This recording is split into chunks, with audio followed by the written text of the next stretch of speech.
만일 우리가 그리스도와 함께 죽었으면 또한 그와 함께 살 줄을 믿노니 이는 그리스도께서 죽은 자 가운데서 살아나셨음에 다시 죽지 아니하시고 사망이 다시 그를 주장하지 못할 줄을 알미로라.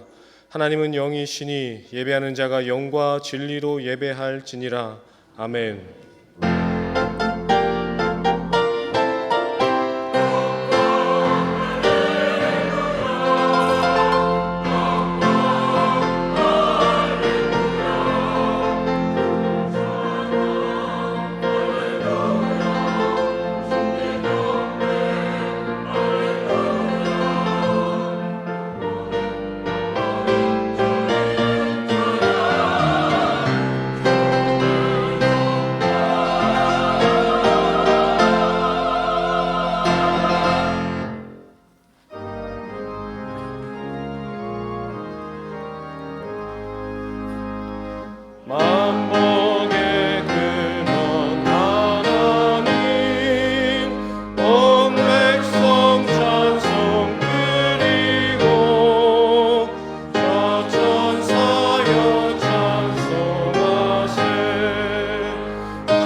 지금도 살아서 우리에게 말씀하시는 주님, 우리의 귀를 여사 살아있는 말씀을 듣게 하여 주옵소서. 이 시간 우리의 마음과 성품과 힘을 다하여 예배를 드립니다. 이곳에 임재하셔서 우리의 예배를 받아 주옵소서. 주 예수 그리스도 이름으로 기원하옵나이다. 아멘. 나는 전능하신 아버지 하나님 천지의 창조주를 믿습니다. 나는 그의 유일하신 아들 우리 주 예수 그리스도를 믿습니다. 그는 성령으로 잉태되어 동정녀 마리아에게서 나시고 본디오 빌라도에게 고난을 받아 십자가에 못 박혀 죽으시고 장사된 지 사흘 만에 죽은 자 가운데서 다시 살아나셨으며 하늘에 오르시어 전능하신 아버지 하나님 우편에 앉아 계시다가 거기로부터 살아있는 자와 죽은 자를 심판하러 오십니다. 나는 성령을 믿으며 거룩한 공교회와 성도의 교제와 죄를 용서받는 것과 몸의 부활과 영생을 믿습니다. 아멘.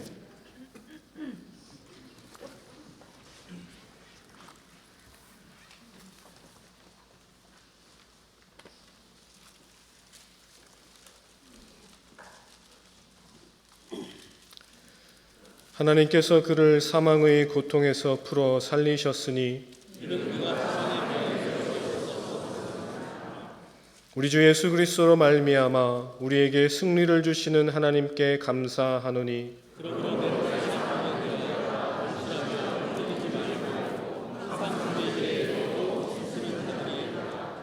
이 말을 할 때에 예수께서 친히 그들 가운데 서서 이르시되 너희에게 평강이 있을지어다 하시니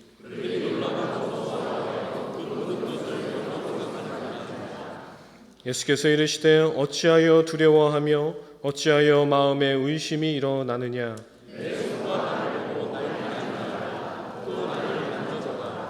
영은 살과 뼈가 없으되 너희 보는 바와 같이 나는 있느니라.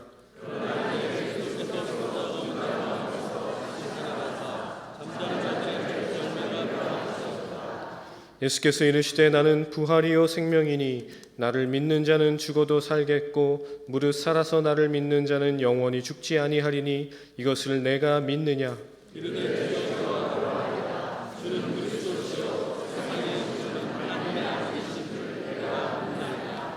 아멘.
어두움과 죽음을 다 이기시고 무덤에서 부활하신 예수님께 찬양과 경배를 드리오니 세세토록 영광 받으시옵소서. 어두움이라 생각할 때 밝은 빛이 되어 주셨고, 모두가 끝이라고 주저앉을 때 새로운 시작을 열어주신 주님, 이 부활의 기쁨과 구속의 은총을 온 성도와 함께 노래하며 감동과 감격의 순간을 맞이하게 하시니 진심으로 감사드립니다. 아버지 하나님께서 인류를 위한 사랑의 극치를 아들이신 예수님의 죽음과 부활로 표현하시고, 그 이상 우리에게 더 줄 수 있는 사랑이 없음을 보여주신 은혜 감사합니다. 티끌과 먼지와 같은 존재에 생명을 부여하시고 존귀한 주님의 자녀로 삼아주시고, 우리의 존재가 얼마나 소중하고 사랑받기에 합당한 것인지 부활의 사건을 통해 깨닫게 됨을 감사드립니다. 하지만 우리는 아버지 하나님의 사랑에 반응하지 못하고 오히려 주님의 마음을 아프게 한 일이 많았음을 고백합니다. 주의 피로 값주고 사신 소중한 이웃을 사랑하지 못하고 정죄하고 무례히 행하는 죄를 거듭 행하고 있었음을 고백하며 용서를 구하오니 용서하여 주시옵소서. 아버지 하나님, 오늘 성찬식에 참여할 수 있는 은혜 주심을 진심으로 감사드립니다. 예수님께서 우리의 죄를 위하여 십자가의 죽으심으로 그 뜻을 기억하고 기념하는 성스러운 예식을 통하여 아버지 하나님의 다함없는 사랑과 예수님의 은혜를 경험하고 받은 바 사랑과 은혜를 우리의 이웃을 향하여 실천하기를 다짐하는 기회가 되도록 인도하여 주시옵소서. 주의 말씀은 내 발의 등이요 내 길의 빛이니다라는 주제 말씀을 주셔서 진심으로 감사드립니다. 주의 말씀이 내 마음의 등불이 되어 바른 삶의 자세와 선한 양심을 지키게 하시고, 주의 말씀이 우리 인생길의 빛이 되어 코끝에 숨이 멈추는 날까지 주님과 동행하는 승리의 삶이 될 수 있도록 인도하여 주시옵소서. 곤고함에 처해 있는 성도들을 기억하여 주시옵소서. 질병으로 인하여 분투하고 있는 성도의 간절한 기도를 들어주시고 치유와 회복의 은혜를 베풀어 주시옵소서. 경제적으로 어려움으로 버거워하는 성도들의 기도를 들어 주시옵소서. 누구에게도 말 못할 아픔과 사연을 가지고 있는 이들의 기도를 들어 응답하여 주시옵소서. 다양한 고난은 우리 곁으로 시시각각 다가오지만 이 또한 빠른 걸음으로 우리 곁을 지나감을 믿습니다. 오늘 우리는 고난을 당하지만 내일은 주님이 언제나 우리와 함께함으로 인하여 기뻐할 수 있음을 굳게 믿습니다. 우리의 시선을 문제와 상황에 두지 말고 오직 하나님께로 향할 수 있는 믿음을 주시옵소서. 이 시간 말씀을 선포하실 주의 사자를 세워주심에 감사드립니다. 박재현 목사님에게 성령 충만함과 담대함과 평강으로 인도하여 주시고, 말씀을 들은 우리는 귀한 말씀을 마음판에 새겨 민들레 홀씨가 세상에 퍼져나가듯 주의 사랑과 복음을 전하는 거룩한 홀씨가 되어 이 세상에 선한 영향력을 끼치는 성숙한 그리스도인 되게 하여 주시옵소서. 주님 주신 재능을 통하여 주님의 이름을 송축하는 시온 찬양대의 찬양을 기쁘게 받아주시고, 우리 성도들은 은혜와 감동의 찬양으로 오래도록 기억되게 하여 주시옵소서. 길이요 진리요 생명이 되시는 예수님의 이름으로 기도드립니다. 아멘.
하나님께서 오늘 우리에게 주시는 말씀은 누가복음 24장 13절부터 35절까지의 말씀입니다. 누가복음 24장 13절 말씀은 신약성경 139면에 있습니다. 하나님의 말씀을 봉독합니다. 그날에 그들 중 둘이 예루살렘에서 25리 되는 엠마오라 하는 마을로 가면서 이 모든 된 일을 서로 이야기하더라. 그들이 서로 이야기하며 문의할 때에 예수께서 가까이 이르러 그들과 동행하시나 그들의 눈이 가리어져서 그인 줄 알아보지 못하거늘 예수께서 이르시되 너희가 길 가면서 서로 주고받고 하는 이야기가 무엇이냐 하시니 두 사람이 슬픈 빛을 띠고 머물러 서더라. 그 한 사람인 글로바라 하는 자가 대답하여 이르되 당신이 예루살렘에 체류하면서도 요즘 거기서 된 일을 혼자만 알지 못하느냐. 이르시되 무슨 일이냐.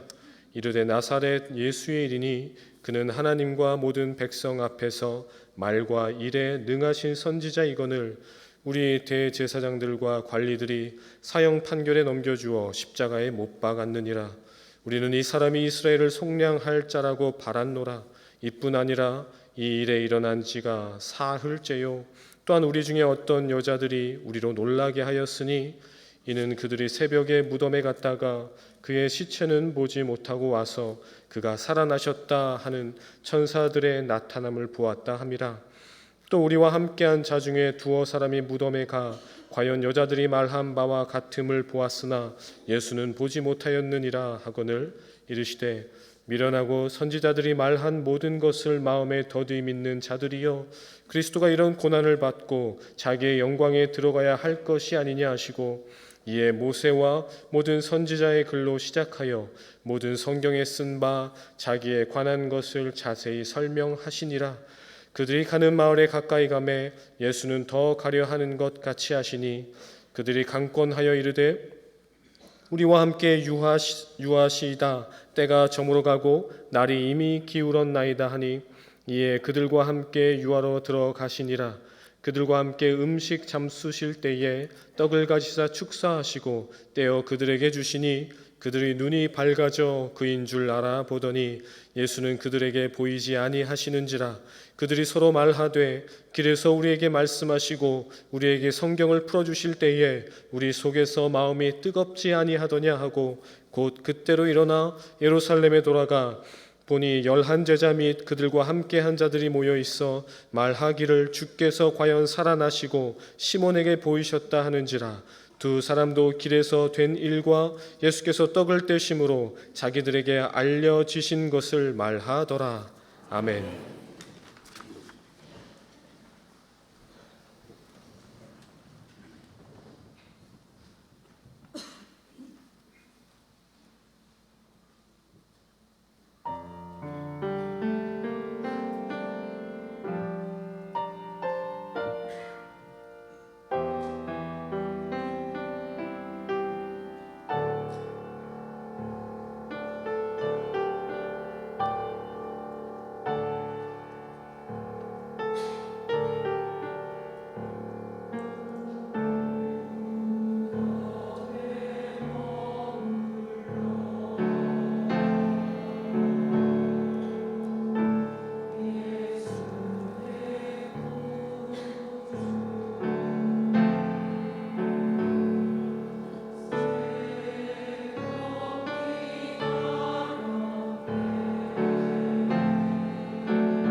아멘.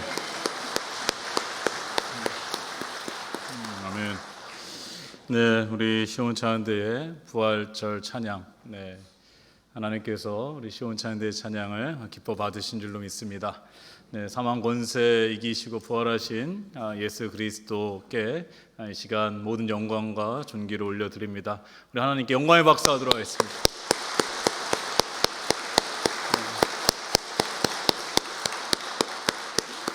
네, 지난 한 주간 동안은 우리가 고난주간 특별 새벽 기도회로 새벽마다 모여서 예수 그리스도의 십자가의 은혜를 묵상하며 또 함께 고난에 참여했고요. 이제는 오늘 부활 주일입니다. 예수 그리스도의 부활의 은혜와 사랑이 우리 안에 가득하셨어요. 또 우리 부활의 삶으로 이어질 수 있기를 바라고요. 오늘 부활 주일에서 오랜만에 교회에 오신 분들이 계신 것 같습니다. 건강이 좋지 않으셔서 못 오시다가 오늘은 부활 주일이기 때문에 꼭 참여해야 되겠다 하신 분들이 계신 것 같아요. 1부 때도 그렇고 2부 때도 그렇고 오랜만에 오셨다 저한테 인사하시는 분들이 계셨는데요. 여러분 오늘도 부활 주일에 오랜만에 우리 교회에 오신 분들 정말 주님의 이름으로 축복하고요. 예수 그리스도께서 부활하셨듯이 우리 성도님들에게 하나님께서 건강의 축복을 더해 주시기를 바라고요. 또 다시 일어서셔서 이전과 같이 믿음의 삶을 잘 살아내실 수 있기를 바랍니다. 우리 옆에 계신 분과 인사하겠습니다. 예수님의 부활을 축하합니다. 인사하겠습니다. 예수님의 부활을 축하합니다. 축하합니다. 네, 감사합니다. 네, 우리는 이렇게 부활의 기쁨을 누리면서 부활절 예배를 하나님께 드리고 있는데요. 그러나 부활을 믿는다라는 것은 참 쉽지는 않은 것 같습니다. 왜냐하면 일반적인 생각과 상식과 지식으로는 이 부활을 받아들이기가 어려울 것입니다. 그렇지만 이 자리에 예배하고 있는 우리들은 예수 그리스도의 부활을 믿습니다. 고린도전서 15장을요 부활장이라고 말을 하는데 고린도전서 15장 14절에서는 이와 같은 말씀이 있습니다. 그리스도께서 만일 다시 살아나지 못하셨으면 우리가 전파하는 것도 헛것이요 너희의 믿음도 헛것이며 이렇게 말씀하고 있습니다. 또 고린도전서 15장 19절에서는 만일 그리스도 안에서 우리가 바라는 것이 다만 이 세상의 삶뿐이면 모든 사람 가운데서 우리가 더욱 불쌍한 자이러라 이렇게도 말씀을 하고 있습니다. 그럼 우리가 매 주일 예배를 드리는 이유는요. 예수 그리스도께서 부활하신 날이 안식 후 첫날 주일이기 때문에 그렇습니다. 원래 이 유대인들은 안식일이 토요일로 지켜 지내고 있는데 우리들은 안식일을 토요일에 지키는 것이 아니라 예수님께서 부활하신 주일에 우리가 예배를 드리고 있다라는 것입니다. 이것은 곧 무엇을 의미하느냐?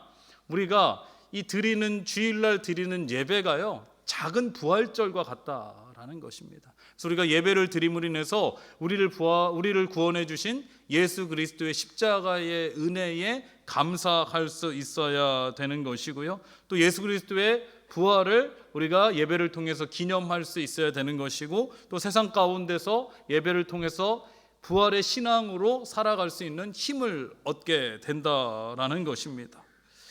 그런데요, 이 부활이 없다면은 우리가 제일 불쌍한 사람이 되는 것 아니겠습니까? 우리가 오늘 예배드리기 위해서 아침부터 준비하시고 우리 찬양대도 이른 아침부터 준비하시고 봉사하시고 또 섬기시는 분들도 많이 계신데요. 오늘뿐만 아니라 주중에도 나와서 예배드리시고 또 모임 참여하시는 분들 많이 계신데 근데 부활이 없다면은 그 모든 것들이 다 헛것이 되는 거죠. 우리가 전도하는 것도 헛것이고 우리의 모든 신앙생활이 다 헛것이 되기 때문에 우리가 제일 불쌍한 사람이 된다라는 것입니다. 그러나 예수 그리스도께서 부활하셨다라는 것은요 역사적인 사실이며 또 이를 나타내는 많은 증거들과 증인들이 있습니다. 오늘 말씀을 통해서 우리는 예수님의 부활을 어떻게 이해해야 되는지, 어떻게 믿어야 하고 또 어떠한 부활의 신앙으로 살아가야 되는지에 관해서 함께 살펴보도록 하겠습니다. 오늘 말씀은요 예수님의 제자 둘이 예루살렘에서 엠마오로 가는 길에 있었던 이야기입니다. 13절의 말씀을 보시면은 그날에 그들 중 둘이 예루살렘에서 25리 되는 엠마오라 하는 마을로 가면서라고 나와 있습니다. 이것을 보면 알 수 있는 것은 이 제자 둘은 예루살렘에 머물고 있다가 이제 엠마오라 하는 마을로 가게 되었다라는 것인데요. 이 18절의 말씀에 보시면은 이 두 제자 중에 한 명의 이름이 글로바라는 것을 알 수가 있습니다. 이 글로바는 예수님의 12 제자는 아니지만 이 당시의 문서들을 이렇게 살펴보면요, 또 학자들이 이야기하기로는 이 사람은 야고보와 요한의 어머니인 마리아의 남편입니다. 이해하셨어요? 족보가 복잡한 것 같지만 그렇게 복잡한 게 아닙니다. 이 글로바는 예수님의 제자인 야고보와 요한이 있죠. 한마디로 야고보와 요한의 아버지입니다. 그리고 마리아가 있잖아요. 마리아가 야고보와 요한의 어머니니까 둘이 부부라고 할 수가 있는 것입니다. 그러니까 가족이 다 예수 그리스도를 잘 믿는 제자라고 할 수가 있는데요. 이 누가복음 24장 10절의 말씀을 보면은 예수님의 부활을 처음 알게 된 이 여자들의 이름이 쭉 나옵니다. 예수님께서 죽으시고 이제 이 갈릴리에서부터 온 여자들이 향품을 가지고 예수 그리스도의 무덤으로 가는데 그 여자들의 이름이 누구냐 하면은 24장 10절의 말씀 보면은 막달라 마리아, 요한나와 야고보의 모친 마리아, 그리고 그들과 함께한 다른 여자들이라고 나오는데 이 요한나와 야고보의 모친 마리아, 요한나가 요한을 말하는 겁니다. 그래서 요한과 야고보의 모친 마리아도 예수님의 빈 무덤을 보았다라는 거예요. 그래서 13절의 말씀에 보면 오늘 함께 읽은 말씀의 시작이 그날은 이렇게 시작을 하는데요. 이 그날이 어떤 그날에 이렇게 시작을 하는데 이 그날이 어떠한 날이냐 하면은 오늘 본문 앞에 말씀 보시면은 예수님의 무덤에 이제 시체가 보이지 않고 세마포만 놓여 있다라는 소식을 여자들이 다른 사람들에게 전한 그때를 말하는 겁니다. 그 중에 한 명이 마리아이고요. 글로바는 아내인 마리아에게 예수님의 무덤에 찾아갔는데 예수님의 시신이 사라졌다라는 것을 듣게 되었을 것입니다.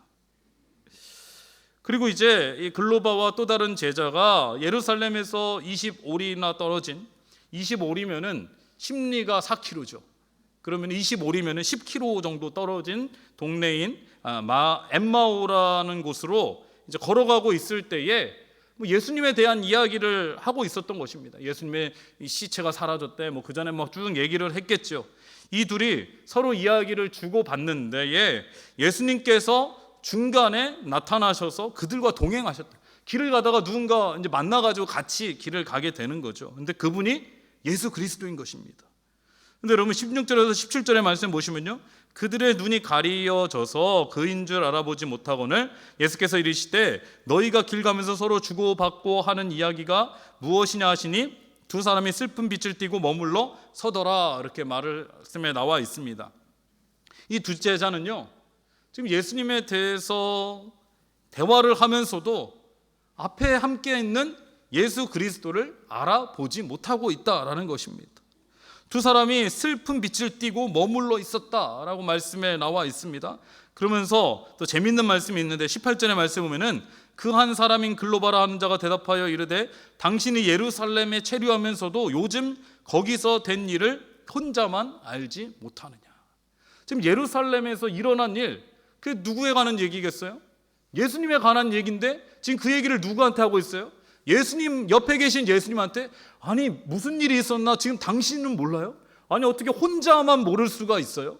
이렇게 이야기를 하고 있는 것입니다. 이를 통해서 우리가 알 수 있는 것은요, 예수님의 시체가 사라졌다라는 것은 예루살렘에 사는 많은 사람들이 알고 있었다라는 거예요. 어떻게 당신만 모를 수 있습니까? 이 18절의 말씀에 보면은 요즘 거기서 된 일을 혼자만 알지 못하느냐라고 말하는 것은 예루살렘에 있는 많은 사람들이 알고 있었다라는 거죠. 더군다나 마태복음 27장 64절에서 65절의 말씀 보니까요, 이러한 말씀이 있습니다. 이 예수님께서 이제 제자들과 많은 사람들에게 죽으시고 3일 만에 부활하실 것을 말씀해 주셨잖아요.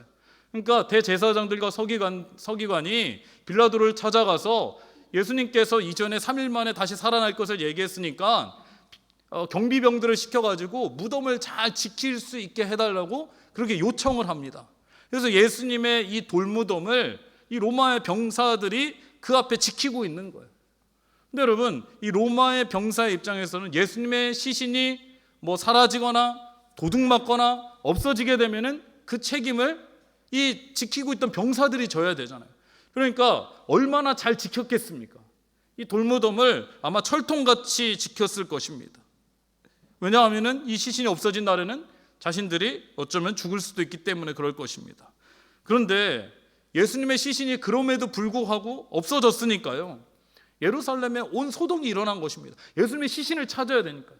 예수님의 시신이 도대체 어디 갔는지 수소문을 하거나 이러면서 예수님의 부활의 증거가 사람들에게 나타나게 되었다라는, 많은 사람들이 예수님의 부활을 알게 되었고요, 이 예루살렘에 있던 사람들이 바로 예수 그리스도의 부활의 증거가 되는 것입니다.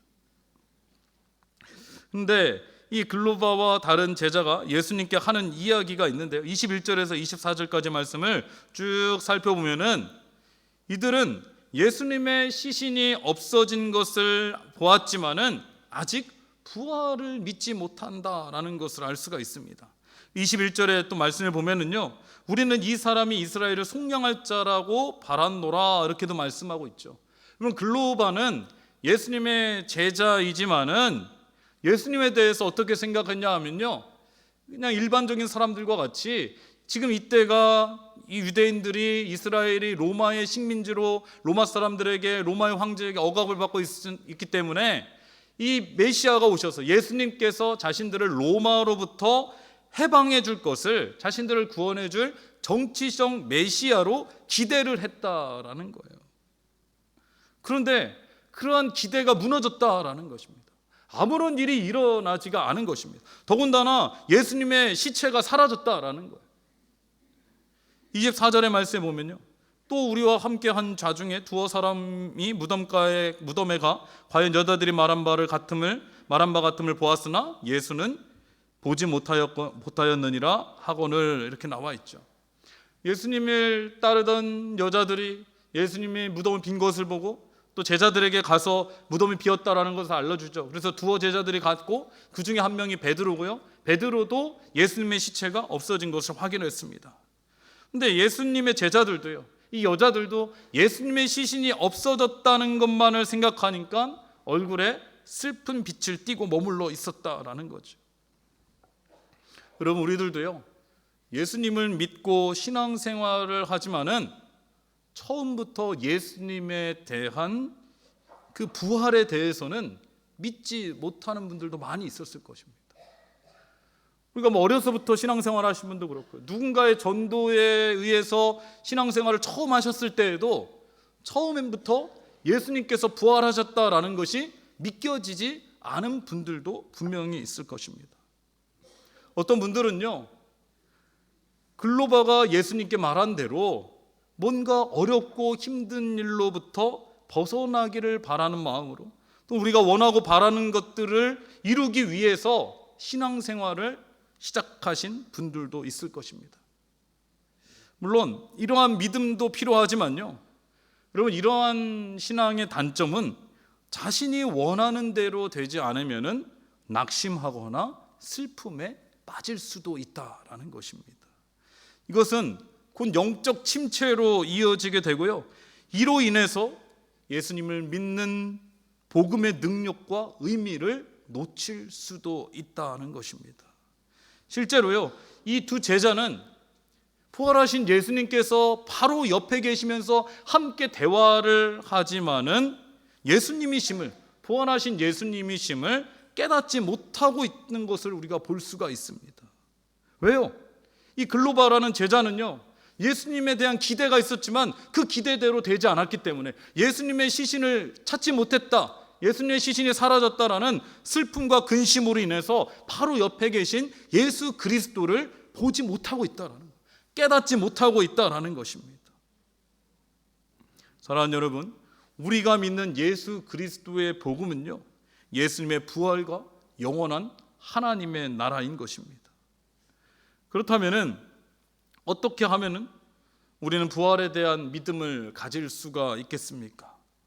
오늘 말씀에서 이 예수님의 부활을 믿지 못하는 제자들에게 예수님께서 하시는 말씀이 있는데요. 25절에서 27절의 말씀 보시기 바랍니다. 이르시되 미련하고 선지자들이 말한 모든 것을 마음에 더디 믿는 자들이여, 그리스도가 이런 고난을 받고 자기의 영광에 들어가야 할 것이 아니냐 하시고, 이에 모세와 모든 선지자들의 글로 시작하여 모든 성경에 쓴 바 자기에 관한 것을 자세히 설명하시니라. 이렇게 말씀합니다. 예수님께서는요, 예수님의 부활을 직접 제자들에게 말씀하신 게 아니에요. 나야, 나 보이지 않니? 나 부활한 예수야 라고 그렇게 말씀하시는 것이 아니라 모든 선지자의 글로 시작된 성경 말씀을 통해서 예수님의 부활에 관한 자세히 설명을 해 주셨다라는 것입니다. 이것은 곧 예수님의 부활이 어떠한 즉흥적인 사건이 아니라, 또한 소문이 아니라, 만들어진 이야기가 아니라 선지자 때부터 내려온 예언의 말씀의 성취임을 제자들에게 말해주고 있다라는 겁니다. 성경을 통해서 풀어서 설명해 주셨다라는 겁니다. 그러자 이 예수님의 성경의 말씀을 듣고 나자 이 제자들이 하는 말이 있습니다. 32절의 말씀을 보면은 그들이 서로 말하되 길에서 우리에게 말씀하시고 우리에게 성경을 풀어주실 때에 우리 속에서 마음이 뜨겁지 아니하더냐 하고 이렇게 나와 있습니다. 여러분, 이 제자들이요, 예수님께서 부활하신 그 우리가 알던 예수님이심을 깨달았던 시점이 언제예요? 바로 길에서 성경 말씀을 자세히 설명해 주실 때라는 것입니다. 옆에 있던 예수님, 그러나 못 알아보던 예수님을 성경 말씀을 통해서 비로소 부활하신 예수님을 보게 되었고 깨닫게 된 것입니다. 누가복음 24장 1절에서 12절의 말씀 보면, 우리가 오늘 함께 읽은 본문의 앞에 그 내용을 보면은 예수님의 무덤을 찾은 여자들에 관한 말씀이 나옵니다. 이 여자들도요, 무덤에 예수님의 시체가 보이지 않으니까 마음에 근심이 있었다라고 나와 있습니다. 그때에 천사가 나타나서 예수님께서 부활하셨다라는 소식을 전해주지만 그때까지만 해도 믿지 못했어요. 그런데 6절의 말씀 보시기 바랍니다. 여기 계시지 않고 살아나셨느니라 갈릴리에 계실 때에 너희에게 어떻게 말씀하셨는지를 기억하라. 너희에게 어떻게 말씀하셨는지를 기억하라는 것입니다. 또 8절의 말씀 보시면요, 그들이 예수의 말씀을 기억하고 이렇게 말하고 있습니다.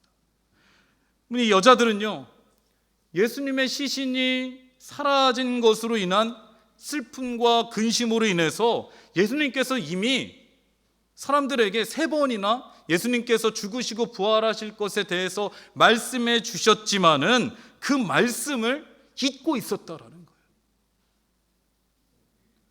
그런데 여자들이 언제 다시 부활하신 예수 그리스도를 기억하게 됐냐 하면은 예수님의 말씀을 기억할 때에 그들은 예수님의 부활을 믿게 되었다라는 것입니다. 엠마오로 가는 제자들도 마찬가지고요, 이 여자들도 마찬가지입니다. 예수님의 말씀을 통하여 예수님의 성경 말씀을 듣고 부활하신 예수 그리스도를 믿게 되었고, 그리고 나서는요, 그 안에 있는 슬픔과 근심이 사라지게 된 것입니다. 기쁨으로 바뀌게 된 것입니다. 발걸음이 가벼워서요, 다른 제자들을 찾아가서 부활의 기쁜 소식을 전하는 자들이 되었다라는 것입니다. 그러면요, 왜 예수님께서는 직접 제자들에게 내가 예수 그리스도다, 부활하신 예수 그리스도다 이렇게 말씀하시지 않고 성경을 풀어서 제자들에게 말씀해 주셨을까요? 예수님은요, 이제 십자가에 죽으시고 부활하신 후에 하나님 나라에 올라가셔야 됩니다. 이제 제자들을 떠나셔야 되는 거예요. 이제 제자들을 떠나고 나면은 더 이상 직접 예수님께서 제자들에게 나타나시지 않습니다. 직접 제자들에게 말씀하시지 않습니다. 그러나 이 이후로는요, 예수님께서는 성령을 통해서 성경 말씀으로 제자들에게 말씀해 주시는 거거든요. 그러니까 지금도 제자들에게 직접 말씀하시는 것이 아니라 예수님의 부활을, 하나님의 뜻을, 하나님의 말씀을 통해서 이제는 깨달아야 된다라는 거예요. 하나님의 말씀이 곧 예수 그리스도의 말씀이 된다라는 거예요. 여러분 생각해 보시기 바랍니다. 우리가 언제 예수 그리스도의 부활에 대한 믿음과 확신을 갖게 되었습니까? 구약 성경에서 내려오는 예언의 말씀을 통해서 신약 성경에서 말씀하시는 십자가의 고난과 죽음과 부활을 통해서 우리는 예수 그리스도의 부활을 믿게 되었다라는 거예요. 우리가 가만히 있는다고 해서 예수 그리스도의 부활이 그냥 믿어지는 게 아니라요. 우리가 예수 그리스도를 믿었지만 이 부활에 대한 확신을 갖게 된 것은 바로 하나님의 말씀을 통하여서고 우리의 믿음이 말씀으로 더욱더 견고해진다라는 것입니다. 사랑하는 여러분, 우리들의 인생도요, 엠마오로 가는 제자들과 같다라고 할 수도 있을 것입니다. 우리도요, 예루살렘에만 머물러 있을 수는 없습니다. 우리도요, 이 성전에만 머물러 있을 수는 없습니다. 우리들도 엠마오로 떠나야 됩니다. 세상을 향해 나아가야 됩니다. 그 길을 가다 보면은요, 때로는 슬픔과 아픔과 근심이 찾아올 때가 있을 것입니다. 이때에도요, 여러분, 우리는요, 예수님께서 우리를 위해 죽으시고 부활하신 것을 알지만은 주변의 상황이 힘드니까 그 주변 환경에 함몰되어서 예수님의 부활을 바라보지 못할 때가 있더라. 알고는 있는데요, 예수님께서 우리가 부활하신 것을 다 알잖아요. 그러면서도 부활하신 주님을 바라보지 못한다라는 거예요. 오히려 예수님에 대한 실망과 낙심이 될 수도 있다라는 것입니다. 그러나 여러분, 예수님은요, 죽음 가운데 있지 않으시고 부활하셔서 임마누엘, 지금도 우리와 함께하고 계시는 줄로 믿습니다. 우리가요, 매 주일 드리는 예배를 통해서 길이요 진리요 생명이신 부활하신 예수 그리스도를 만날 수 있기를 바랍니다. 우리들도요, 엠마오 마을로 가는 그 제자들과 같이 하나님의 말씀을 통하여 우리의 마음이 뜨거워질 수 있기를 바랍니다. 우리가요, 절망과 고통과 아픔과 슬픔 가운데서도 하나님의 말씀을 통하여 부활하신 예수 그리스도를 바라볼 수 있기를 바랍니다. 이것이 바로 부활의 믿음이고 신앙인 것입니다. 나의 믿음이 약해졌다라고 느끼는 분들이 계십니까? 그렇다면은 여러분은 말씀을 읽으시면서 언제 그 마음이 뜨거워지는 것을 느끼신 적이 있으십니까? 그때가 언제이십니까? 로마서 10장 17절의 말씀에 보면요, 그러므로 믿음은 들음에서 나며 들음은 그리스도의 말씀으로 말미암았느니라. 하나님의 말씀을 들음으로 우리의 부활의 믿음과 신앙이 회복될 수 있다라는 것입니다. 우리의 믿음이 약해져 있을 때 그 시작점은 다시 하나님의 말씀을 들음으로부터 시작된다라는 것입니다. 제자들이 예수님의 말씀을 듣고 난 후에요, 때가 저무르니까 자신들의 집에 유하라고 이렇게 청을 합니다. 그리고 제자들과 함께 떡을 떼어서 이제 제자들에게 나눠주시죠. 이때 한 가지 제자들이 신비한 경험을 하게 됩니다. 30절에서 31절의 말씀을 보시면은 그들과 함께 음식 잡수실 때에 떡을 가지사 축사하시고 떼어 그들에게 주시니 그들이 눈이 밝아져 그인 줄 알아보더니 예수는 그들에게 보이지 아니하시는지라. 여러분, 떡을 가지사 축사하시고 떡을 떼었다. 그래서 눈이 밝아졌다라는 것인데요, 비로소 떡을 떼고 나서 예수님을 만나게 된 것입니다. 이 성경에서 축사하고 떡을 뗀다라는 표현은요, 오병이어 기적대에 나오고 예수님께서 제자들에게 십자가를 지시기 전에 성만찬 때 하시는 말씀이기도 합니다. 예수님께서 주시는 이 제자들의 떡을 떼면서 예수님께서는 십자가를 기억하라, 예수 그리스도를 기억하라, 이렇게 말씀을 하시고요, 이 제자들도 예수님께서 떼어주신 떡을 먹음으로 인해서 이들의 눈이 밝아지고 부활하신 예수 그리스도를 보게 되었다라고도 말씀하고 있습니다. 오늘 우리는 부활주의를 맞이하여 성찬의 자리로 나아가게 됩니다. 우리가 함께 떡과 포도주로 성찬의 자리를 함께 나눌 때에 이 자리에서 예수 그리스도의 죽으심과 부활하심을 다시 한번 기억할 수 있기를 바랍니다. 이 성찬을 통해서요, 우리의 눈이 다시 한번 밝아질 수 있기를 바랍니다. 부활하신 예수 그리스도와 함께 연합하여 세상 가운데서 부활의 믿음과 삶을 살아갈 수 있기를 주님의 이름으로 축원합니다. 기도하겠습니다. 사망 권세에 계시고 부활하신 예수 그리스도께서 지금도 살아계셔서 우리와 함께 하시는 줄로 믿습니다. 우리가 하나님의 말씀을 통하여 주의 부활을 삶 속에서 경험하게 하여 주시고 주님과 동행하는 삶을 살게 하여 주시옵소서. 예수님의 이름으로 기도드리옵나이다. 아멘. 이 시간 이제 성찬의 자리로 나아가도록 하겠습니다. 다 함께 찬송가 228자 1절 2절 부르실 때에 성찬 위원분들께서는 등단해 주시기 바랍니다.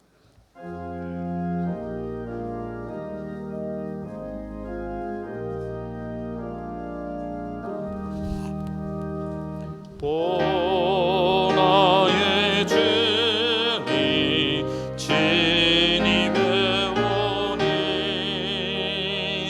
영원한 세계 밝히 나타나 한없는 은혜 길이 누리고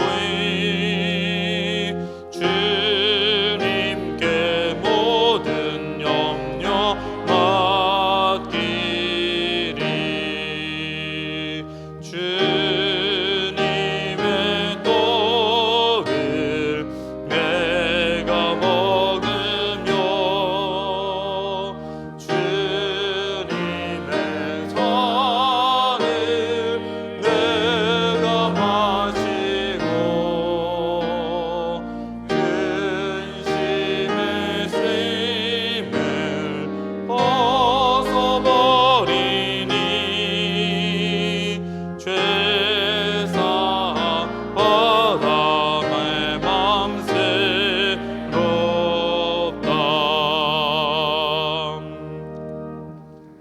사랑하는 일산동안교회 성도 여러분, 부활주일에 성찬 예식으로 하나님께 나아갑니다. 이 성찬은 예수 그리스도께서 직접 제정하신 것으로 그의 죽으심과 다시 사심을 기념하는 예식입니다. 예수 그리스도께서 우리를 구원하시기 위해서 십자가에서 몸이 찢기시고 피를 흘리셨습니다. 예수 그리스도의 십자가의 희생과 사랑이 있었기에 우리는 오늘도 은혜의 보좌 앞으로 나아올 수 있었고요, 하나님의 자녀가 될 수 있었고 부활과 영원한 생명을 얻게 된 줄로 믿습니다. 이 시간 우리가 떡과 잔을 함께 나눌 때 나를 위해 찢기시고 피 흘리신 예수 그리스도의 은혜와 사랑을 다시 한번 기억할 수 있기를 바랍니다. 성찬을 통해서 내 안에 부활하셔서 살아계시는 예수 그리스도와 하나가 되는 신비를 경험하며 주님과 연합된 삶을 살아갈 수 있기를 바랍니다. 이제 우리는 베푼상을 통하여 그리스도 앞에 나아갑니다. 경건한 마음으로 이 예식에 참여해 주시기 바랍니다. 먼저 분병하겠습니다.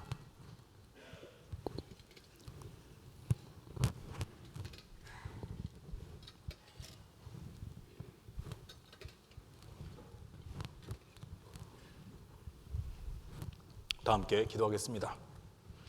주 예수께서 잡히시던 날 밤에 떡을 가지사 축사하시고 떼어 제자들에게 주시면서 받아 먹어라, 이것이 나의 몸이라, 너희를 위하여 준 것이니 이것을 행하여 나를 기념하라고 하셨습니다. 거룩하신 주여, 주님께서 십자가에 몸을 찢기시고 그 몸을 우리에게 나눠주셔서 우리 죄를 사해 주시니 감사합니다. 주께서 세우신 뜻을 의지하여 주의 성찬상을 베풀고 이 떡을 나누고자 하오니 이 떡이 신령한 영생의 떡이 되게 하여 주시옵소서. 우리가 이 떡을 먹을 때에 우리가 정결하고 거룩한 백성이 되게 하여 주시옵소서. 예수님의 이름으로 기도드리옵나이다. 아멘. 이 떡은 세례 받으신 분과 또 침례 영세 그리고 유아 세례를 받으시고 입교를 아직 받지 못하신 분들도 이 떡을 받으실 수가 있습니다. 떡을 드실 분들은 일어나셔서 이 떡을 받으시고 앉으셔서 기다리지 마시고 떡을 드시기 바랍니다. 떡을 드신 후에 계속해서 묵상할 수 있기를 바랍니다. 아직 세례를 받지 못하신 분들은 마음으로 성찬에 참여해 주시고요, 속히 세례를 받으셔서 성찬의 은혜를 누리실 수 있기를 바랍니다. 분병해 주시기 바랍니다.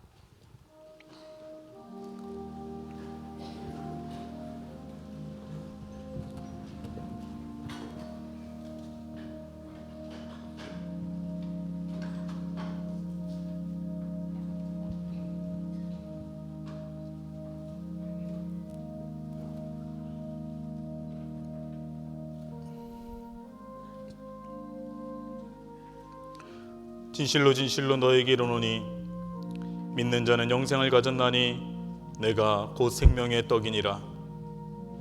나는 하늘에서 내려온 살아있는 떡이니 사람이 이 떡을 먹으면 영생하리라. 내가 줄 떡은 곧 세상의 생명을 위한 내 살이니라. 너희는 내 법도를 따르며 내 규례를 지켜 그대로 행하라.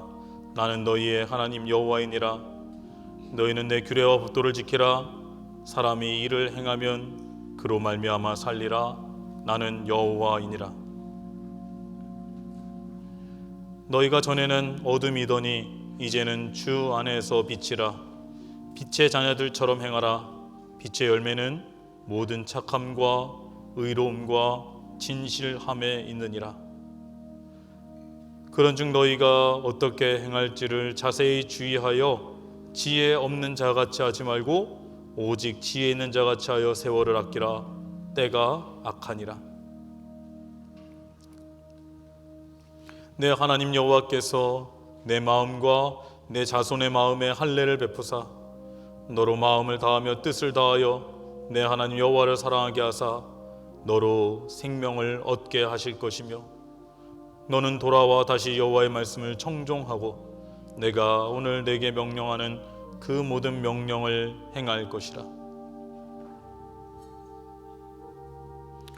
그러므로 나의 사랑하는 자들아, 너희가 나 있을 때뿐 아니라 더욱 지금 나 없을 때에도 항상 복종하여 두렵고 떨림으로 너희 구원을 이루라.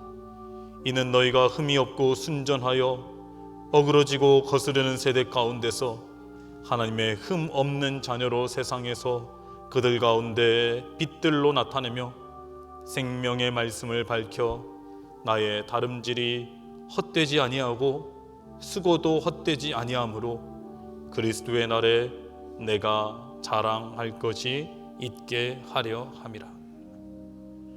자녀들아, 이제 그의 안에 거하라. 이는 주께서 나타나신 바 되면 그가 강림하실 때에 우리로 담대함을 얻어 그 앞에서 부끄럽지 않게 하려 함이라. 너희가 그가 의로우신 줄을 알면 의를 행하는 자마다 그에게 난 줄을 알리라.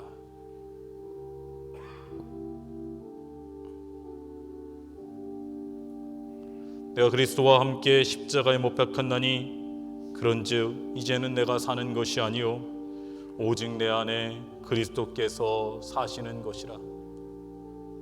이제 내가 육체 가운데 사는 것은 나를 사랑하사 나를 위하여 자기 자신을 버리신 하나님의 아들을 믿는 믿음 안에서 사는 것이라.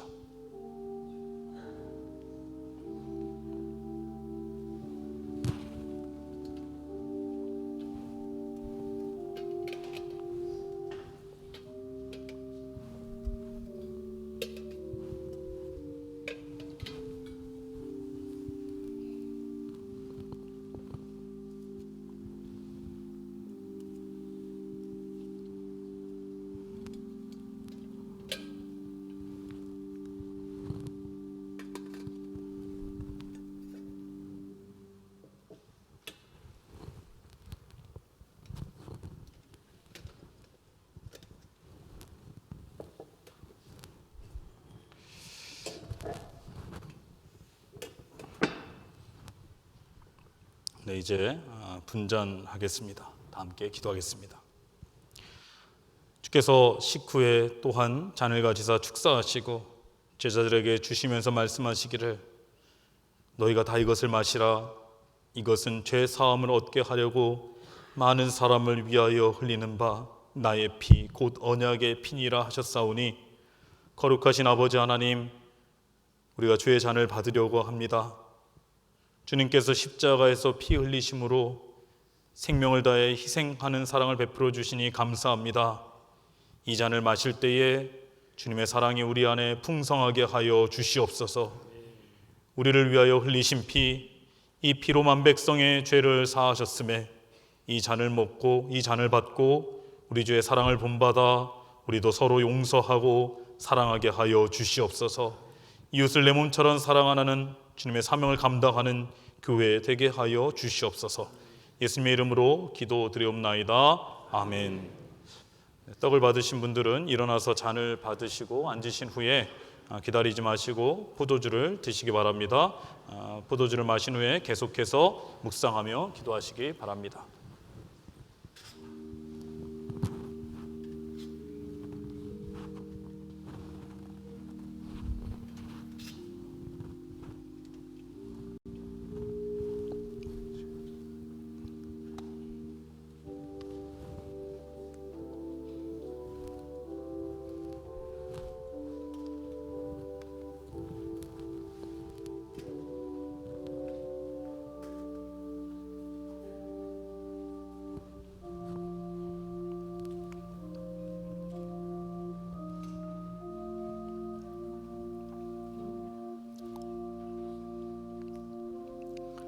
예수께서 이르시되 내가 진실로 진실로 너희에게 이르노니 인자의 살을 먹지 아니하고 인자의 피를 마시지 아니하면 너희 속에 생명이 없느니라. 내 살을 먹고 내 피를 마시는 자는 영생을 가졌고 마지막 날에 내가 그를 다시 살리리니 내 살은 참된 양식이요 내 피는 참된 음료로다. 이스라엘아, 내 하나님 여호와께서 내게 요구하시는 것이 무엇이냐? 곧 내 하나님 여호와를 경외하여 그의 모든 도를 행하고 그를 사랑하며 마음을 다하고 뜻을 다하여 내 하나님 여호와를 섬기고 내가 오늘 내 행복을 위하여 내게 명하는 여호와의 명령과 규례를 지킬 것이 아니냐? 아버지여, 아버지께서 내 안에 내가 아버지 안에 있는 것 같이 그들도 다 하나가 되어 우리 안에 있게 하사 세상으로 아버지께서 나를 보내신 것을 믿게 하옵소서. 내게 주신 영광을 내가 그들에게 주었사오니 이는 우리가 하나가 된 것 같이 그들도 하나가 되게 하려 함이니이다. 여호와를 경외하는 자에게는 견고한 의뢰가 있나니 그 자녀들에게 피난처가 있으리라. 여호와를 경외하는 것은 생명의 셈이니 사망의 그물에서 벗어나게 하느니라. 위의 것을 생각하고 땅의 것을 생각하지 말라. 이는 너희가 죽었고 너희 생명이 그리스도와 함께 하나님 안에 감추어졌음이라. 우리 생명이신 그리스도께서 나타나실 그때에 너희도 그와 함께 영광 중에 나타나리라. 예수께서 이르시되 어린아이들이 내게 오는 것을 용납하고 금하지 말라. 하나님의 나라가 이런 자의 것이니라. 내가 진실로 너희에게 이르노니 누구든지 하나님의 나라를 어린아이와 같이 받들지 않는 자는 결단코 그곳에 들어가지 못하리라 하시고, 너희 권능 있는 자들아 영광과 능력을 여호와께 돌리고 돌릴지어다. 여호와께서 그의 이름에 합당한 영광을 돌리며 거룩한 옷을 입고 여호와께 예배할지어다. 여호와께서 자기 백성에게 힘을 주시며 여호와께서 자기 백성에게 평강의 복을 주시리로다. 육신에 있는 자들은 하나님을 기쁘시게 할 수 없느니라. 만일 너희 속에 하나님의 영이 거하시면 너희가 육신에 있지 아니하고 영에 있나니 누구든지 그리스도의 영이 없으면 그리스도의 사람이 아니니라. 그러므로 사랑을 받는 자녀같이 너희는 하나님을 본받는 자가 되고 그리스도께서 너희를 사랑하신 것 같이 너희도 사랑 가운데 행하라.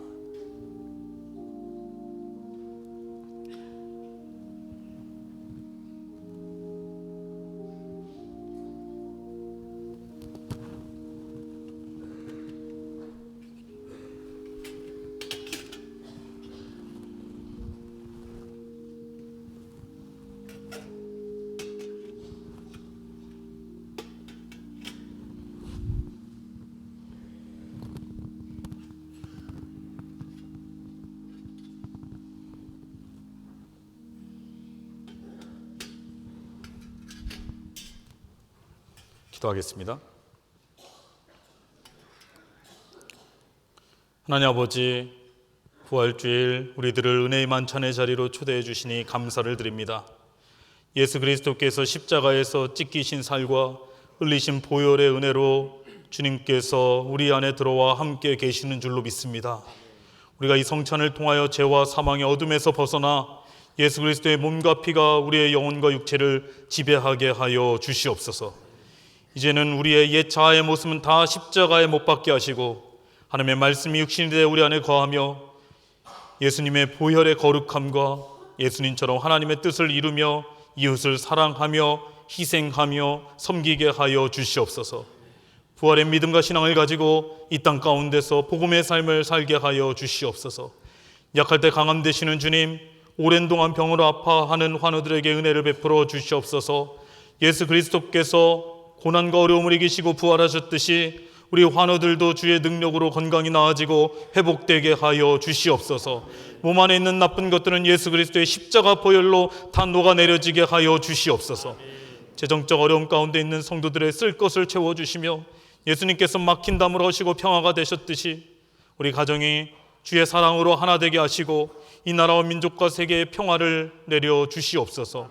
낙심한 이에게 여호와의 도움을 허락하여 주시고 절망 속에 좌절한 이에게 주께서 손을 내밀어 일으켜 세워 주시옵소서.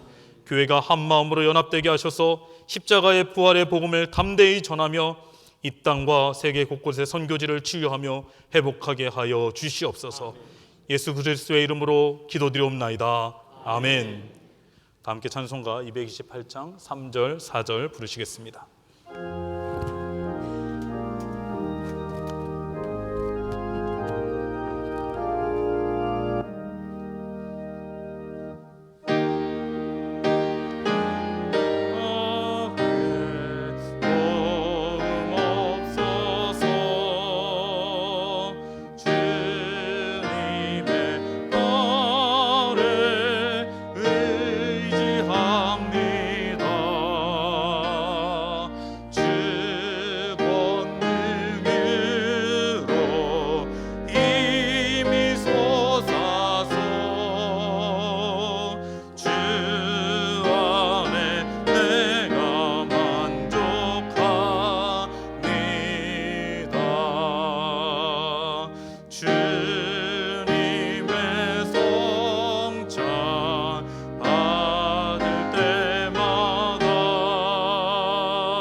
하나님 아버지 감사합니다. 죽을 수밖에 없는 우리들을 예수 그리스도의 십자가의 은혜로 구원하여 주시고 하나님의 자녀 삼아 주시고 오늘도 부활주일 주님 앞에 나와 예배드리며 하나님께 영광 돌리게 하여 주심에 참으로 감사를 드립니다. 그 은혜와 사랑을 기억하며 이 시간 우리의 마음과 정성을 담아 하나님께 귀한 예물을 드리오니 이 예물을 기뻐 받아 주시옵소서.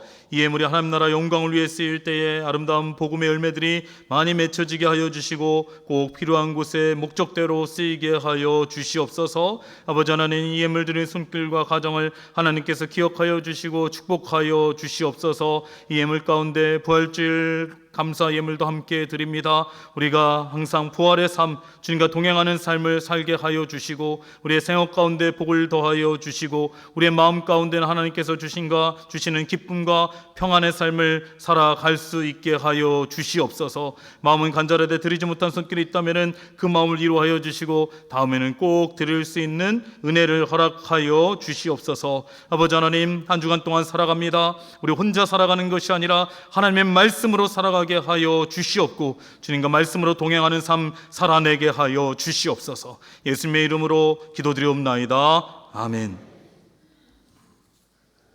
교회 소식을 전해드리도록 하겠습니다. 우리 교회 처음 나오신 분들이 계시다면 주님의 이름으로 환영하고 축복합니다. 교회 등록하기를 원하시는 분들은 본당 1층에 가시면 새가족팀의 영접위원분들이 계십니다.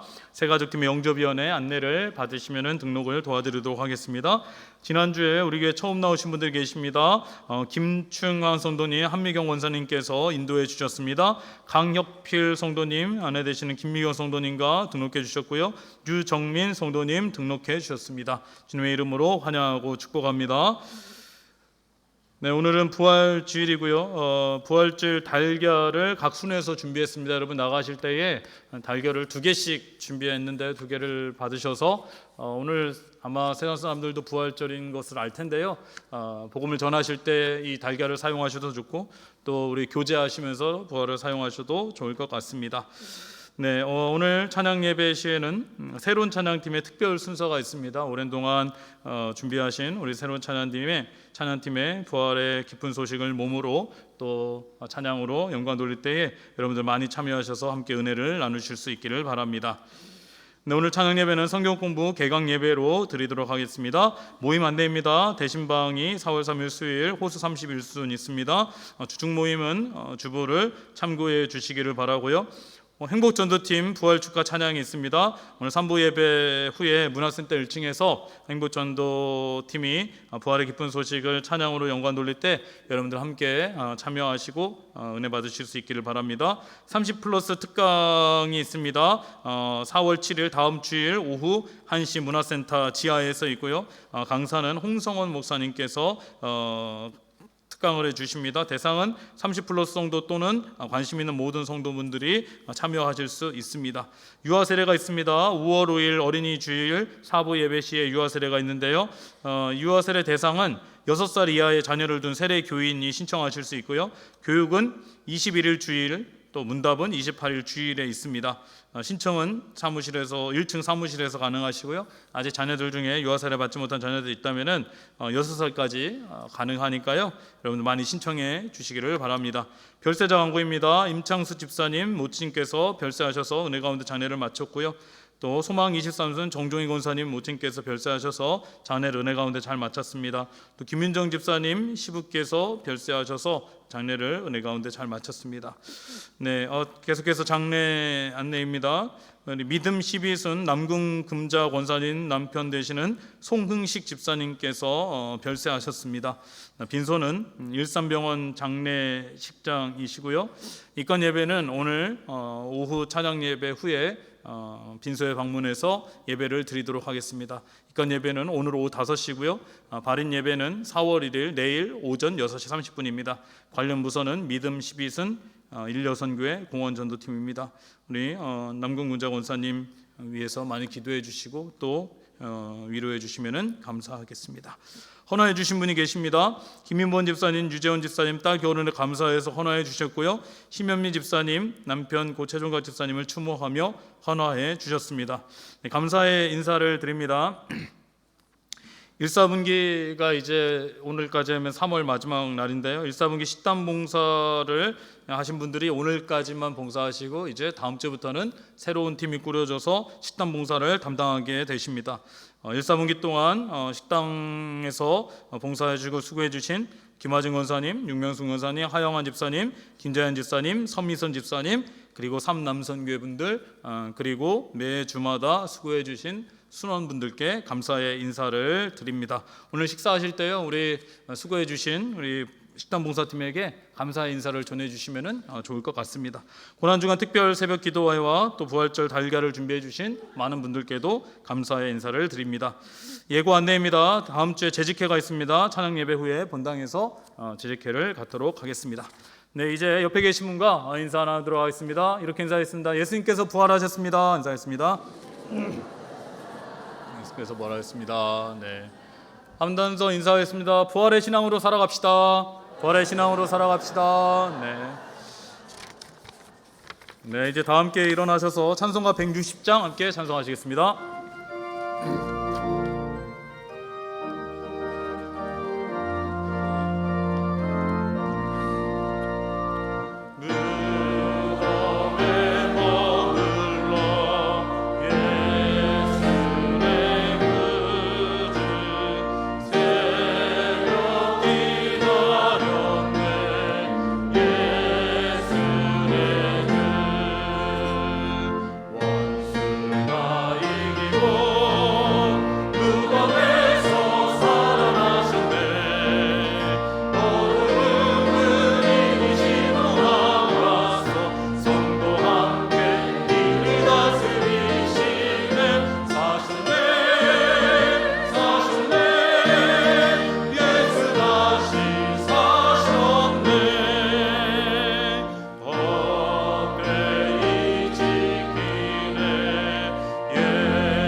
지금 우리 주 예수 그리스도의 은혜와 무한하신 아버지의 사랑하심과 성령님의 감동 감화하시고 우리 가운데 교제 교통하심이 예수 그리스도의 부활을 하나님의 말씀으로 마음이 뜨거워짐으로 부활의 삶을 예수님과 함께 살아가기를 간절히 소원하는 이제 함께 예배하는 그리고 가정에서 예배드리는 일산동학교의 성도들 위해 그 가정 위에 삶의 자리 위에 모든 기도 제목 가운데 지금 영원까지 함께 하시기를 간절히 축원하옵나이다. 아멘.